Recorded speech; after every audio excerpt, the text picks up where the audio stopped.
mesto akcenta. Govoreći o akcentovanom slogu, mi smo u stvari govorili o mestu akcenta.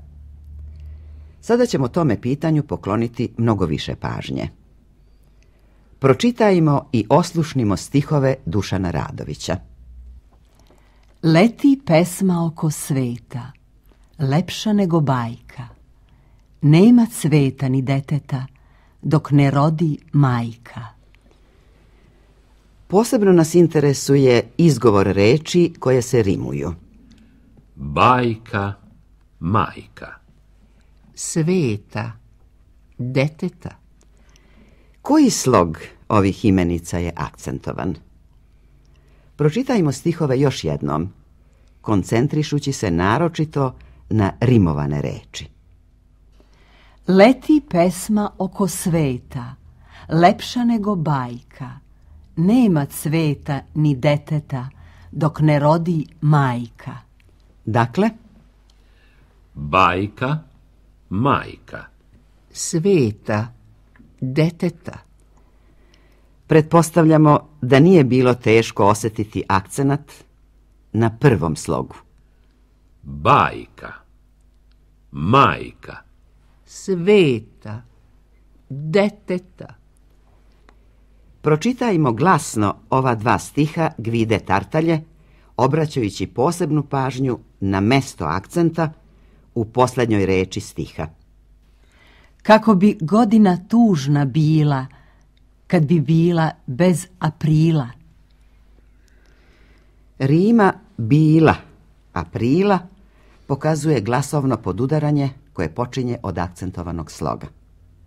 Da li je i ovdje akcenat na prvom slogu? Da čujemo još jednom. Bila, aprila. Očigledno je da glagolski oblik bila ima akcenat na prvom slogu, ali imenica aprila ima na drugom. Bila, aprila. Mnoge reči menjaju mesto akcenta u pojedinim oblicima. U to ćemo se lako uveriti ako izgovorimo sljedeće parove. Život, života. Zelen, zelena. Izabrao, izabrati. Pažljivim slušanjem utvrdit ćemo da je u svakom paru akcentovan prvi slog prvog člana i drugi slog drugog člana. Život, života. Zelen, zelena. Izabrao, izabrati. Naravno, mogu se porediti sasvim različite reči koje imaju akcenat na raznim slogovima. Stepenice, soliteri.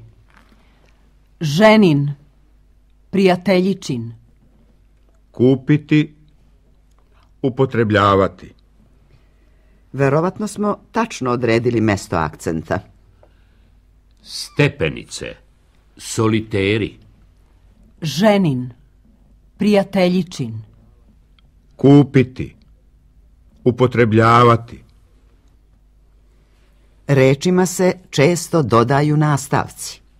Kuća, kućica. Knjiga, knjižica. Gledati, gledalac. Menja li se mesto akcenta kad se doda nastavak za građenje nove reči? U ovim primjerima se ne menja. Kuća, kućica. Knjiga, knjižica. Gledati, gledalac. Međutim, nisu retki slučajevi u kojima nastavak izaziva pomeranje akcenta. Kuća, kućetina.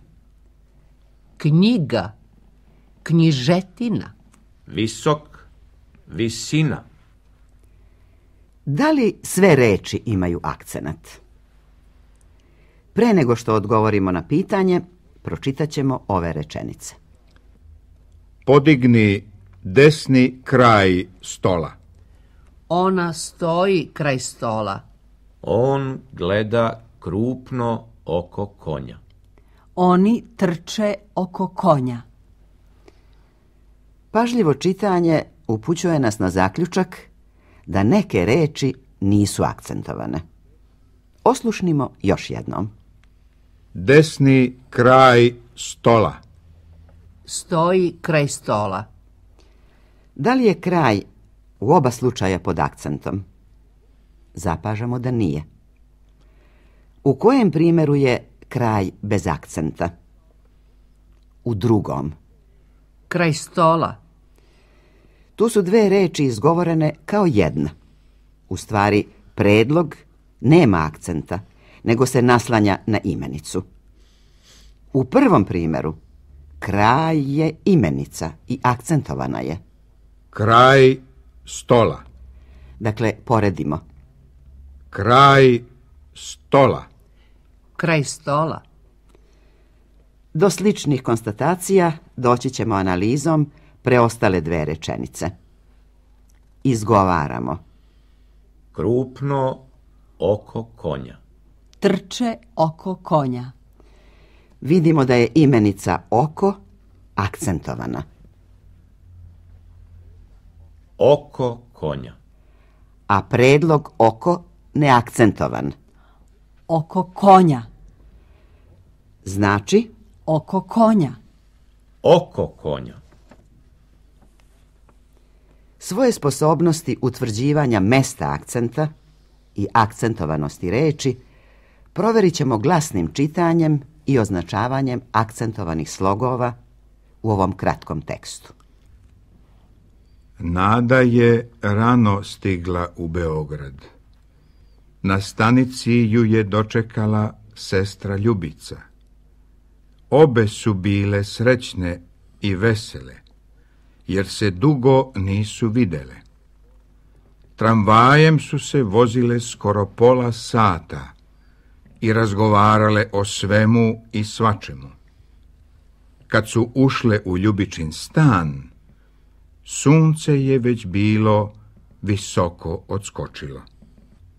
Nada je rano stigla u Beograd. Na stanici ju je dočekala sestra Ljubica.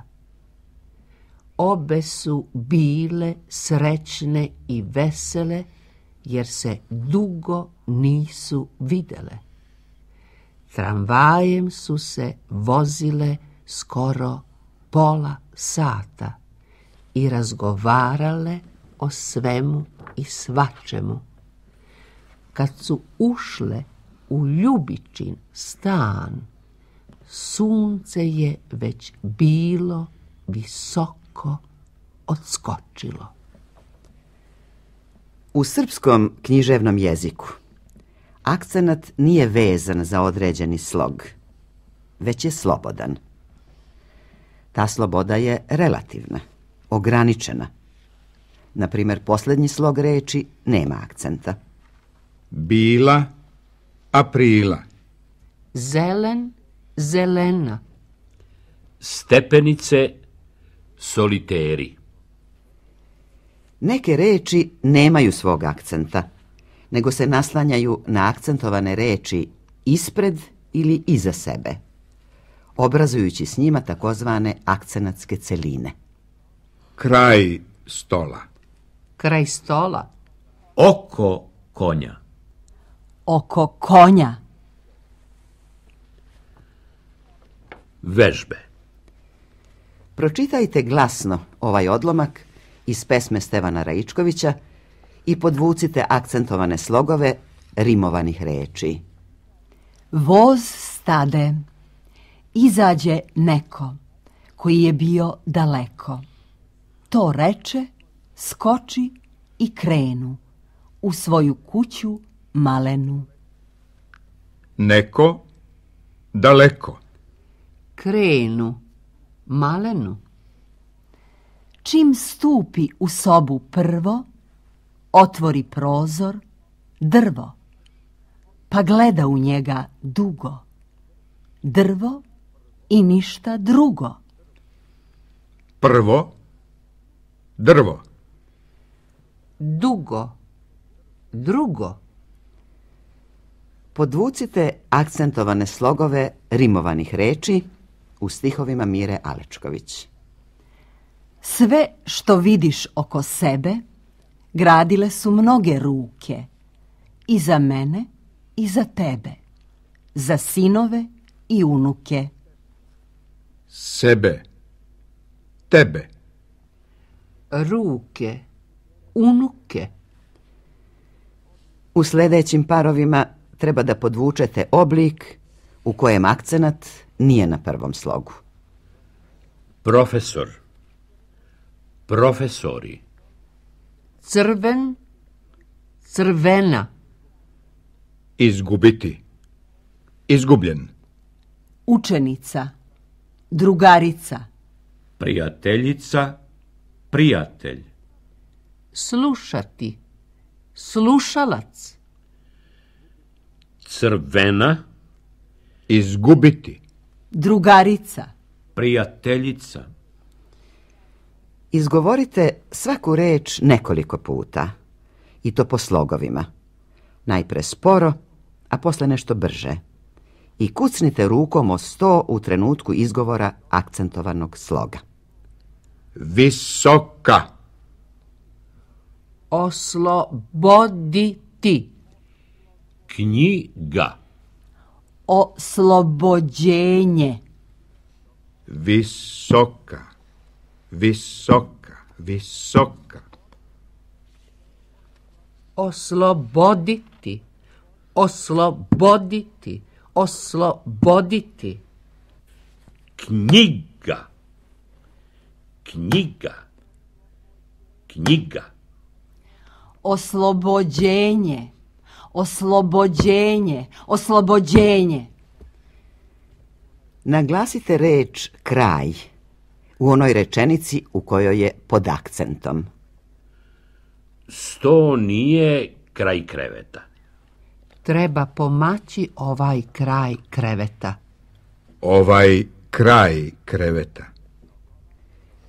Čitanjem naglašenih slogova odozgo nadole dobit ćete ime i prezime poznatog srpskog pisca. Kojeg? Čokolada. Zamisliti, Izlagati. Izazvati, Narediti. crvičak. Čokolada. Zamisliti, Izlagati. izazvati, Narediti. crvičak. Laza Lazarević. Ponekad značenje reči zavisi od mesta akcenta. Dokažite to u sljedećim primjerima. Ovaj zakon donosi značajne novine. svaki dan je čitao novine, Novine. Nešto novo. novine, štampa, list, časopis. Podvucite akcentovane slogove u narodnim zagonetkama. Sve po kući izgore, a kuća osta. Sve po kući izgore, a kuća osta. U vatri mokro, a u vodi suvo. U vatri mokro, a u vodi suvo. Šareno je, zmija nije. Rogato je, koza nije. Tovar nosi, a konj nije. Šareno je, zmija nije, rogato je, koza nije, tovar nosi, a konj nije. Brat i sestra rodiše se, vazda skupa putovaše, jedan drugog ne videše. Brat i sestra rodiše se, vazda skupa putovaše, jedan drugog ne videše.